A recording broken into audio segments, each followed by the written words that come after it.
Good morning po mga kababayan, ma'am sir. This is John, the Filipino channel ang inyong pong lingkod. So today is March 26 30 2026, shortcut ko.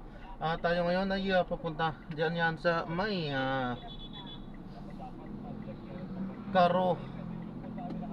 Karuhatan National High School. Ha? Teka lang. Tama ba? Karuhatan National High School, General Luna RT Subdivision, Karuhatan, Valenzuela. Tama ba ito? Yan nakalagay. Tapos dadalhin po natin sa may Malinta National High School.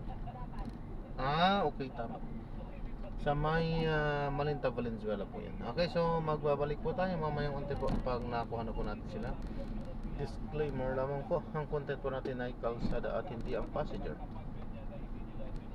Kaya nga naman, sakasakali man po na may marinig kayo mga pangalan ng lugar, pangalan ng tao, pangalan ng organization, government o private man yan, ay wala pong kinalaman ng channel nito at wala pong pinapatungkulan. Lahat po ng pinag-uusapan dito ay pawang dito lamang po yan sa loob at wala pong pinapatungkulan sa labas. Okay po? Magbabalik po tayo mamayang unti pag nakuha na po natin sila.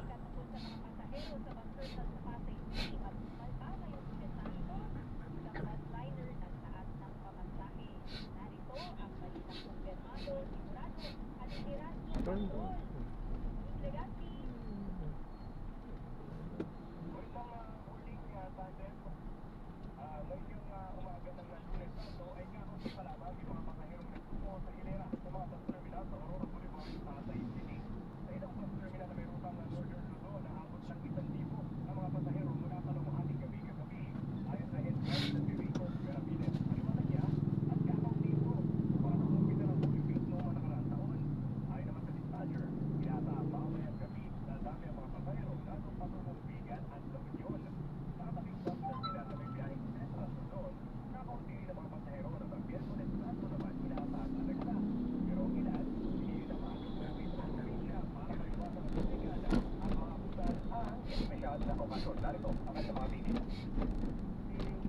But at the same time, naintindihan din po yung needs ng mga consumer. So, if we can meet at least halfway, or we can meet to actually give us some margin of or saving of presyo, yun po ang naging priority po. Okay, paano ba dapat gawin? Pagkakalit mo kayo lahat ng bahay at tapos sa magagalon at hindi makahalata ng mga pagnanakaw na walang tao ang bahay. Yung iba'y ginagawa, iniiwang nakabukas ang ilaw sa bahay. Kaso nga lang medyo delikado din. Diba? Sa panahon po tayo ngayon ang tagtuyot. Halos lahat tuyot. Pagkamamaya, yan pa po ang magiging sanhi ng sunog naman sa Diyos ng mundo. Diba? Pag uwi ho ninyo, wala na akong bigtanganan. Mabait naman sa inyo sa kapitbahay. Hindi naman kung kayo tingin ang favor, diba, sa kapitbahay. Na araw-araw naman nagkikipagparites ko kayo. Sa kapitbahay. Lengke o nasa sari-sari stores, lahat po yan sakop po ng Price Act. Yes.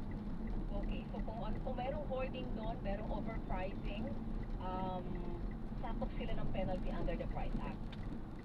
Yes, opo. Okay. Doon sa declaration po ng State of National Energy Emergency ng gobyerno, bakit wala doon sa council ang DTI? Matanong lang po namin. Kasi nagtaka kami doon dahil sa ibang provisions, nandun ang mga directives kasamang DTI doon sa pagmamonitor ng presyo. Ba't doon sa council wala kayo?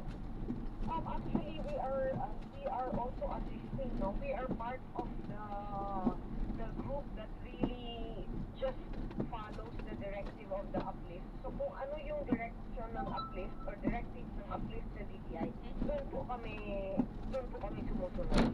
Okay, at sa ngayon, ang ginagawa ninyo ay mas mahigpit na monitoring dahil yun ang papel po ng DTI at masigurado na kahit papaano walang sobrang pagtaas ng presyo.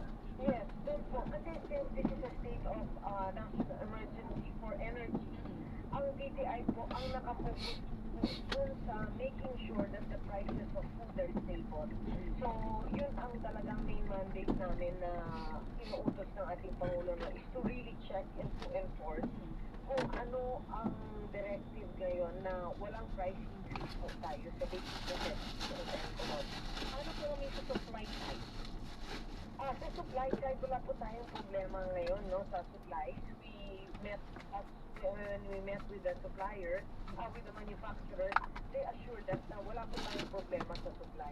So kahit medyo lalaki yung gastos sa production cost nila, ay lalaki yung production cost Doon nila. po talaga yung, doon po yung problema, is the cost of production. But for now, until April 16, wala po tayong pricing. Alright, pero wala, Necessities and prime commodities. Yung iba po until the end of the month. okay, pero wala tayong kasiguruhan kung hindi gagalaw pa rin ang presyo beyond April. Yes, of course. Kasi araw-araw or nagbabago yung presyo ng oil na gasolina. Opo, kung sakali ma'am na magsabi na sila na magtataas kami, kailangan pa aprobahan yun sa inyo. Yes. Basta those that are within the basic necessities and prime commodities, kailangan po malaman na po namin and we need to give them the go signal and approve. Good morning po, ma'am. Po, ilang porsyento ang Ma'am, inaabot ayun na. ng DTI pag magtataas na sila ng price? Pero ngayon po, prices are stable. So there's no need to worry, there's no need to panic. We have enough supply po. Oo. So there's no price increase until April 16 for all the items in the list of the basic necessities and prime commodities. And yung iba po hanggang end of the month. Okay. Ma'am, balikan ko rin yung state of national state of energy emergency. Babalik ko. Yes, opo. Pag halimbawa, dahil ito ay nakatutok lang sa energy, ibig sabihin, hindi pwedeng gumana yung provision ng Price Act para sa price control. For now, yes. Bakit for now lang, ma'am? Because it was only until the state of emergency for energy. Pero kung ang declaration ay state of emergency lang, walang energy, pwede mag-take effect yung price control under Price Act. This one I still have to check. Wala pa rin sigurado doon. Yes, kailangan ko i-check nila. Okay, sige. Yun lang ang mga gusto ko linawin, pero baka po meron kayong gustong ipaabot sa ating mga kababayan. Ay, habol ko pala, sorry ma'am. Noong panahon ng pandemic, nagbigay tayo ng tulong sa mga maliliit na negosyante. Ngayon bang ganito nasa crisis tayo, ay binabalak din ang DTI, Secretary? Yes, actually maraming tulong ang DTI para sa mga negosyantes, whether in a crisis or not. So, but now in the crisis, meron tayong pautang para sa mga negosyantes. We have no payment of principal and interest for 1 year. Up to 5 million po, wala pong collateral. So, may bangko po under the DTI, which is the SP Corporation. They can apply online sa spcorp.gov.ph or pwede rin po sila pumunta sa different regional offices. May 18 regional offices po tayo in the 18 regions and 1,344 negosyo centers nationwide. So, ang best for the negosyantes is to go to these negosyo centers or regional offices to check kung ano po ang ma-offer ng DTI para sa kanila. But definitely, meron po kami offer para sa micro, meaning the sari-sari or all the way to the medium enterprises. Walang collateral, pero may interest pa rin, ma'am? O wala na rin interest? Meron. May interest. Pero the payment of principal and interest is after 1 year. After 1 year. So, pwede po yung sige, parang nagkaugat na yung puhunan. Yes, Para at least meron silang pang-usad. Oo. Para pwede magtuloy-tuloy sa kabila po ng crisis. Kumbaga. Yes, opo. So we have funds that we set aside for this. So meron tayong enterprise rehabilitation fund, which is actually the for crisis like this. So pwede po sila mag-loan doon. Meron din tayo we women fund. So those that are women in business, I set aside yung 2 billion for that. Then meron ng OFW Negosyo Fund. So for the OFW that are expatriated or those that want to start a business, meron nag-set aside kami ng 2 billion for that. And then export business expansion fund. Let's say merong mga nag-export po, no, or want to export, pero nag-set aside po kami ng 3 billion pesos for that. Ma'am, hindi naman po komplikado ang mga requirements nito kasi kung nasa crisis ka na, baka mahirap pa rin maghagilit na kailangan malaki-laki yung requirements na kailangan dahil malaki yung pondo pinag-uusapan natin. Hindi po. Actually, this is just a 3 to 4 steps online application. No? Ang kailangan is the government issued ID, Mayor's Business Permit or BMBE certificate po, and the proof of bank account and photos of business. Yun lang po ang kailangan for this kind of loan. Photos of business, mama. Madali ang mga requirements na ito, mama. Yes, madali pang requirements. It takes 7 to 10 days for approval. Okay, pero based po doon sa naging karanasan natin ng pandemic, yung return nito, yung bayad na nagagawa naman po ng mga nabigyan ng ganitong klase ng benepisyo, yung napautang, Yes, opo. Yeah, the payment rate is high naman. Kasi actually, nabibigyan din sila ng palugit, no? So, 1 year for them to really get their business going. At saka iba na rin yung patakaran nung time nung pandemic at saka ngayon. Kasi nung time nung pandemic, humingi po ng collateral. Ngayon, wala na po Wala. collateral. Parang mas pinadali ninyo. Ang Yes, ganda. mas madali. And of course, it's digital already, digitalized. So, you can apply online. So, mas madali po ito. But if they want to know more about the other programs that the DTI has to offer for them, our best is to go to the different regional offices nationwide and also the 1,344 negosyo centers nationwide. Pero But if they want lang po mag-loan, they can go to sbcorp.gov.ph. ma'am, anong kapital ng negosyo ang pwedeng mangutang dito sa lahat ng loan facility na binanggit po ninyo? Yes, lahat ng negosyo po pwede mag-utang dito. Okay. As well, basta those that belong to the category of small and medium enterprises. Saka kung OFW ka, kaya naman kung Yes, mga may babae fund, kayo na yes. may For example, meron kang pamilya na nandito na nagnenegosyo na needs more funds, pwede rin kayo mag-apply dito. You can apply as in the OFW negosyo fund.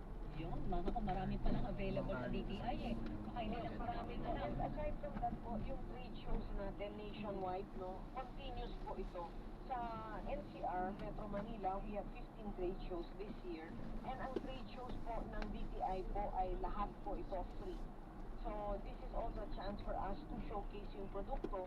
Tapos nag-i-invite din tayo ng institutional buyers, meaning yung mga malalaking buyers, mga cafes, mga hotel, mga those that buy in bulk, mga supermarkets, groceries. So, nakikita din po yung mga produkto. So, pwede rin po sila sumali dito. So, kung sa probinsya din sila, they can join the trade shows in their province. Pero kung gusto nila sa Metro Manila, pwede din po. All these trade shows are free. Yun, makapag-showcase kayo ng produkto ninyo ng libre, malaking bagay yun, di ba? Yun ang mahalaga doon, Secretary, makapag-network ka eh. Yung networking ang napakahalaga sa negosyo sa lahat ng aspeto. Yes, tama. And it's also good for people to see the product. And another thing then po that they can get into is the e-commerce platform. Malakas po ang negosyo sa e-commerce.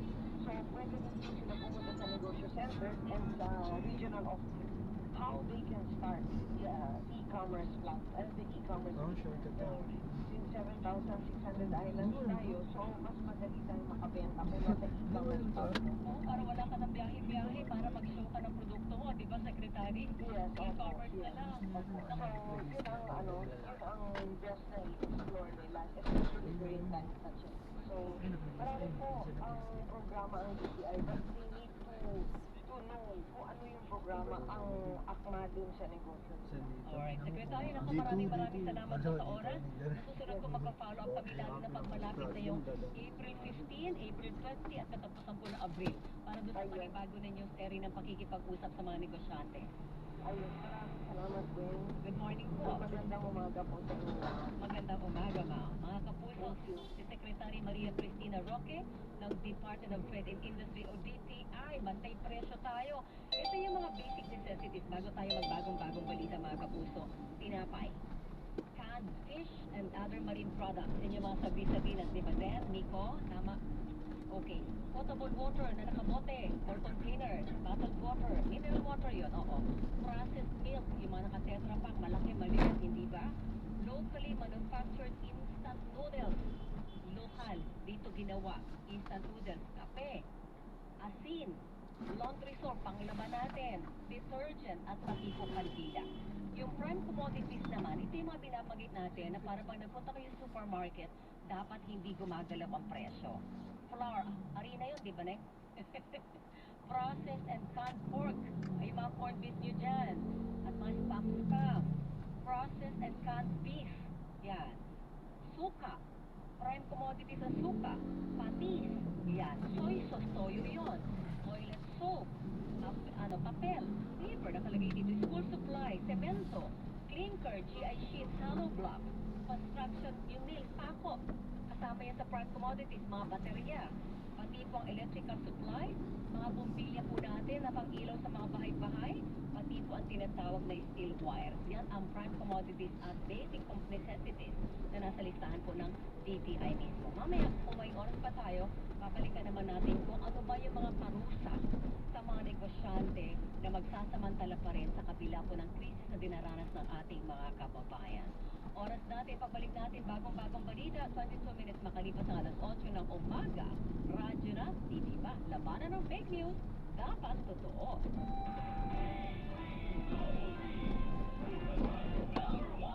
Huwag tayong miskin. Gusto natin gumaling agad. Pero di ba mas maiging gustuhin malayo sa sakit? Ang yakap ng PhilHealth, programa ng gobyerno na nagbibigay ng libreng pagpapakonsulta at di mga lab test. Kaya payakap sa yakap ng PhilHealth. Yakap ng PhilHealth, nang tayo'y malayo sa sakit. Sige. Si Lolo to. Meron kaming iba. Basta, yun ako sa kilala ko na pinagkakatiwalaan ko. QR o cash po? Cash po. QR kasi nakalagay sa ito. I-change natin to. Martin po, nagpapaalala dahil right with na pinagkakatiwalaan, ipilit at hingin. Basta right with. Yan, so na-drop na natin sila. Maraming salamat po sa panonood hanggang sa muling ingat. God bless. Paalam po muna pansamantala tayo gagawa na ng ibang video sa ating susunod na misyon. Paalam po muna pansamantala. This is Jam, the Filipino channel ng inyong pong lingkod. Paalam po.